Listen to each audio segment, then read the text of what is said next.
Hey there, good afternoon.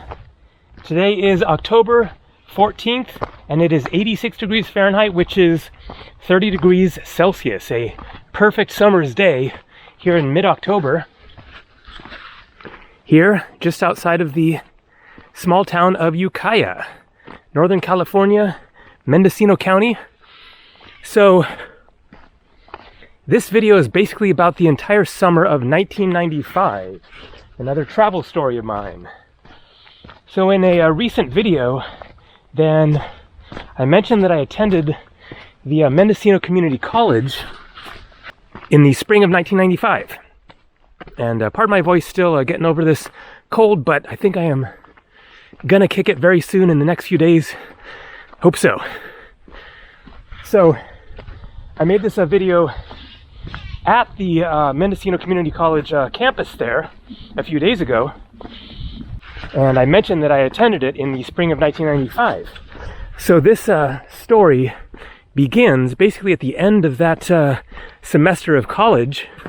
So like June of 95, I was 23 years old. I'm going to basically fast forward through the events earlier in the summer and jump to Alaska and tell the story mostly focused on the drive to Prudhoe Bay on the north slope, the northernmost coast of Alaska there. But I will kind of fly through the events that occurred before that. So, very long story short, I was living here in U.S.A, attending the community college just for that one semester. Didn't graduate or anything, just taking a couple of classes that I needed in order to be able to go to a four-year school at some point later, which would not happen for another 5 years. But I left U.S.A with a backpack, planning on a summer of backpacking, vagabonding, adventuring around the U.S., going to various events, basically rainbow gatherings. So I went up to Eugene, Oregon first, where I used to live, visited some friends there, and then there was a rainbow gathering happening in Eastern Oregon, a regional, smaller rainbow gathering than the big one, the big national United States rainbow gathering. A quick synopsis of a rainbow gathering: think Burning Man, less organized, free, less art, but a similar type of kind of hippie alternative culture gathering. They occur in the national forests, which are free for people to gather on. And then it is a communal event, people pooling together money to buy food, kitchens scattered all throughout the forest.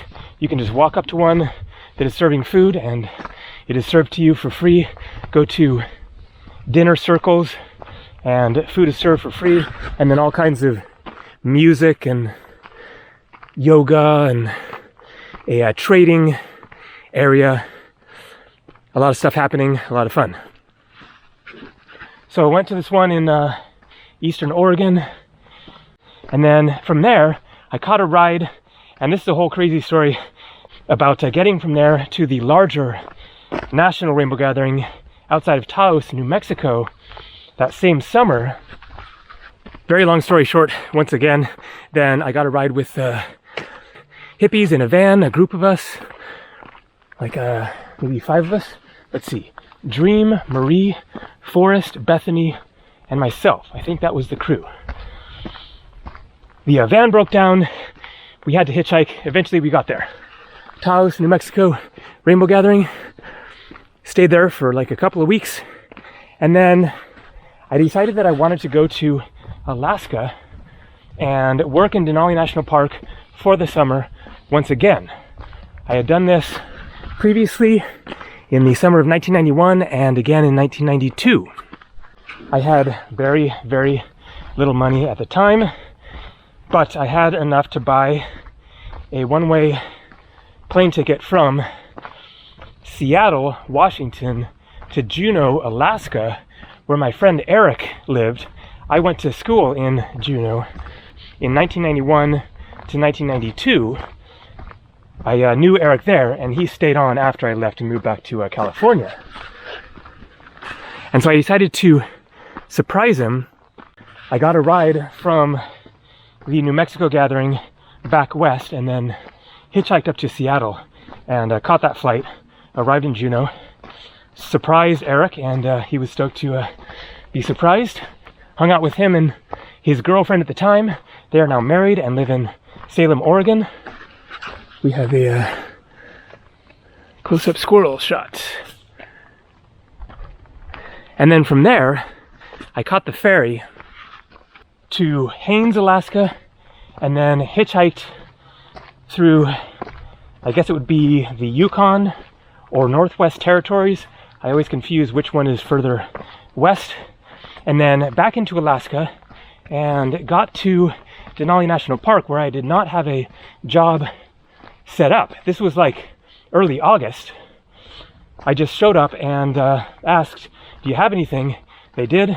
I was hired on the spot, got housing. I was working in a restaurant, doing a kind of rotating series of different jobs. Like the first day would be washing dishes, the next day in the week would be maybe being a busboy or something, I forget, but it was kind of a variety of different tasks all within the restaurant there. So I only worked there for 6 weeks or something until the end of the season in around mid-September. Now, my roommate, I actually had 2 roommates. I forget where the other one was from, but the roommate that I did this trip to Prudhoe Bay with was named Chris. He was half Chinese, half Irish, to the best of my recollection, and he had a Jeep that he had driven up there, and he was planning to do the trip to Prudhoe Bay and then drive all the way back down to the United States continental mainland, otherwise known as the lower 48. That is what the Alaskans call it. He was from Kansas, so he was heading back down to Kansas after the summer in Alaska. And so along with Chris and a girl who worked there, what was her name? Megan or something like that, I forget. End of the season, then things just totally close up. The park shuts down, all of the restaurants, hotels, and everything basically all closed down around the same time. So winter in Alaska comes early. By mid-September, it is, feeling like sort of a chill in the air. Not necessarily like snowing or anything yet, but you can just feel it, that winter is definitely coming. So we pack up the Jeep and get rolling. First, north up to Fairbanks. So Fairbanks is where I went to university in 1990 to 1991, right after I came back from my first solo adventure to Europe for the summer of 1990. I came back from that trip and basically had no idea what I was going to do next after that. Okay, let's see the view and then continue up this trail there for a change. I've shown this trail many times in various videos. So, end of the summer of 1990 then, I had no idea what I was going to do. I had no money, but I had applied to this university in Fairbanks the previous fall. And so it was just kind of a last minute thing. My dad and I called him up and were like, did Gabe get accepted? Sure enough, I did. And so my dad arranged to, get me up there and get enrolled and all that stuff. That is where I met Eric. Eric and I were roommates in Fairbanks. And then moved down to Juneau in the late summer of 1991. So that is the town of U.S.A. there.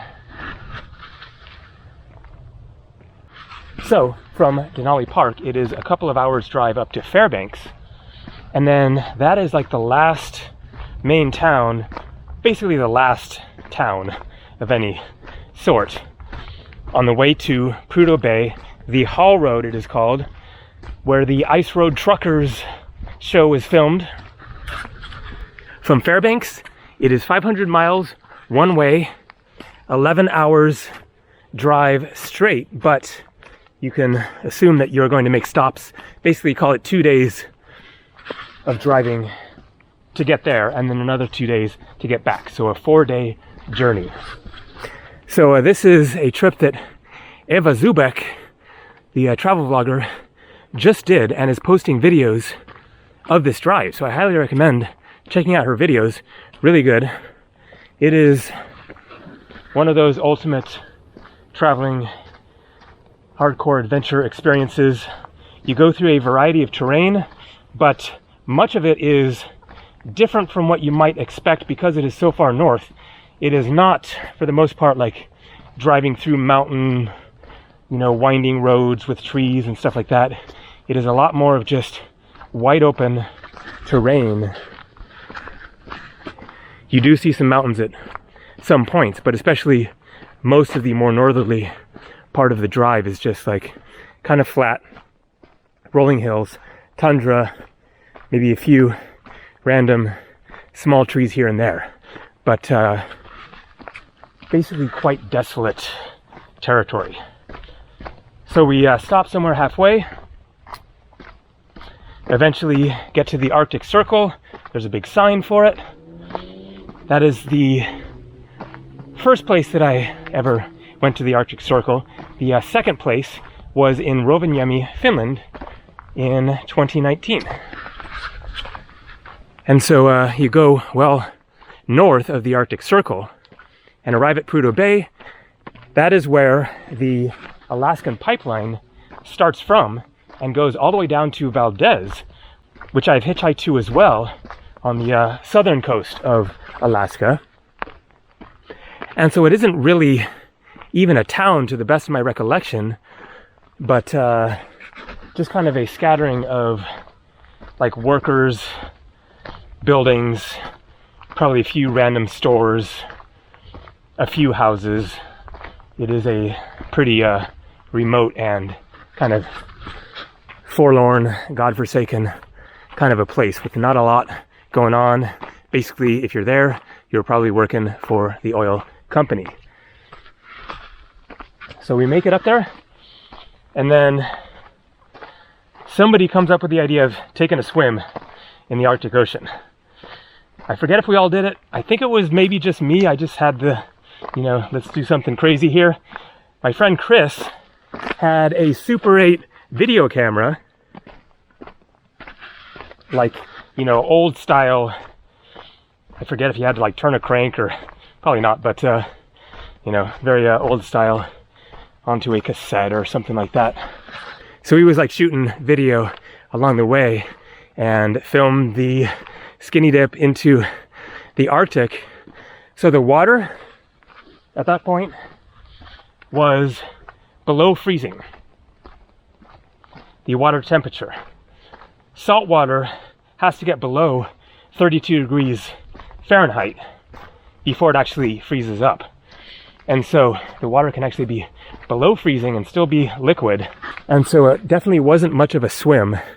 It was just a quick dunk, and then I was out of there. And that was it. I did it. Swam in the Arctic Ocean. It wasn't like as bad as you might think. I mean, I guess just because it's really quick. It was already kind of chilly-ish out, so it's not like you're all hot, skin warm, going into cold water. You're already, at a kind of chilly temperature. And so that actually makes it kind of easier. And then I remember we met some worker guy and played hacky sack. I just remember that just now.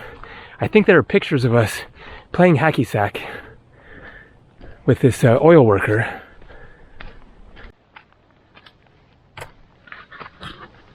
So I have photos of this adventure. Unfortunately, they are in a photo album up in my storage space in Portland, Oregon. That's a shame. It would be cool even for me to look back at those pictures because it's been a while. But basically we just did the 2 days up, stayed at Prudhoe Bay just for, I don't know, maybe an hour or two or something, and then got driving back south and stayed again a night on the way down. And then from there, as I said, Chris was driving all the way back to the lower 48. I think that my plan was to get off in Juneau, yes. So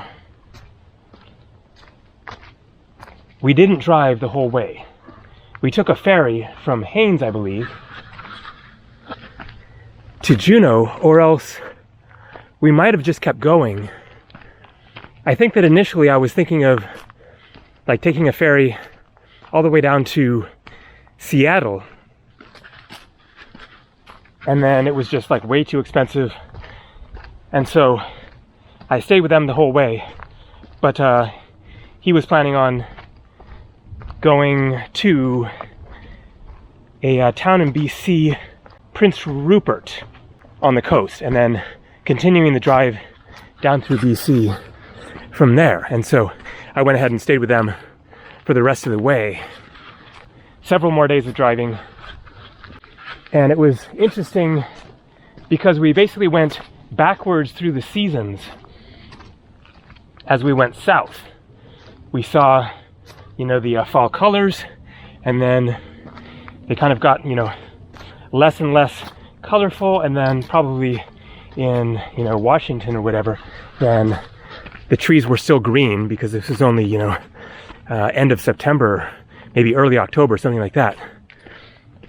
And then I forget what happened from like Washington State, because Chris was continuing, I guess, out to Kansas from there. But anyways, they dropped me off, and I probably took a bus, something back down to California, and continued on with further adventures. I had this thing already set up at Ananda Yoga Village for the fall of 1995, a yoga community with a retreat center where I was going to be doing work exchange at the retreat center. And I stayed there for a few months, I think like until the end of that year. So that was 1995. All right. This could be the last travel story video from U.S.A. Getting ready to take off sometime in the next few days. All right. See ya.